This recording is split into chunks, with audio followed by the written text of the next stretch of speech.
ഭാര്യയും ഭർത്താവും തമ്മിലുണ്ടാവുന്ന അടിയിൽ അല്ലെങ്കിൽ വഴക്കിൽ പരസ്പരമുള്ള കുറ്റപ്പെടുത്തലുകളും ചെറുവാരി എറിയലും എല്ലാം തന്നെ സാധാരണ ഉണ്ടാവാറുള്ളതാണ്. എത്ര മോശമായ രീതിയിൽ സംസാരിച്ചാലും എന്തിന് ഇനി ഭാര്യയെ ഉപദ്രവിച്ചാലും അത് അവൻ്റെ അവകാശമാണ് എന്നുള്ള ധാരണ കുറച്ച് ഭർത്താക്കന്മാർക്കും അതുപോലെ തന്നെ അവരുടെ കുടുംബക്കാർക്കും ഉണ്ടാവാറുണ്ട്. എന്നാൽ ആ ധാരണകൾ തെറ്റാണെന്ന് പറഞ്ഞ് അവനെ നല്ല വഴിക്ക് നടത്താനൊന്നും ആരും മുന്നോട്ട് വരാറില്ല. ഭാര്യമാർ ഒന്ന് ശബ്ദത്തിൽ സംസാരിച്ചാൽ അത് വലിയ പ്രശ്നമാക്കുകയും ഭർത്താവിനോടുള്ള ബഹുമാനം ഇല്ലാതെ സംസാരിച്ചു എന്നും പറഞ്ഞ് അത് വേറൊരു പ്രശ്നമായി മാറ്റും.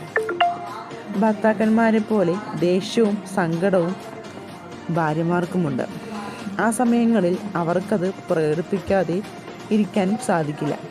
അവരിൽ മാത്രം തെറ്റ് കണ്ടെത്താതെ ഭർത്താവും ഒന്ന് ആലോചിക്കുക തന്നെ വേണം. എന്ത് കാരണത്താലാണ് അവൾ ദേഷ്യപ്പെടുന്നതെന്നും അതുപോലെ തന്നെ സ്വന്തം ഭാഗത്താണ് തെറ്റ് കണ്ടെത്തി കഴിഞ്ഞാൽ ആ തെറ്റ് അംഗീകരിക്കുകയും ക്ഷമ ചോദിച്ച് നല്ല രീതിയിൽ മുന്നോട്ട് പോവുകയും വേണം.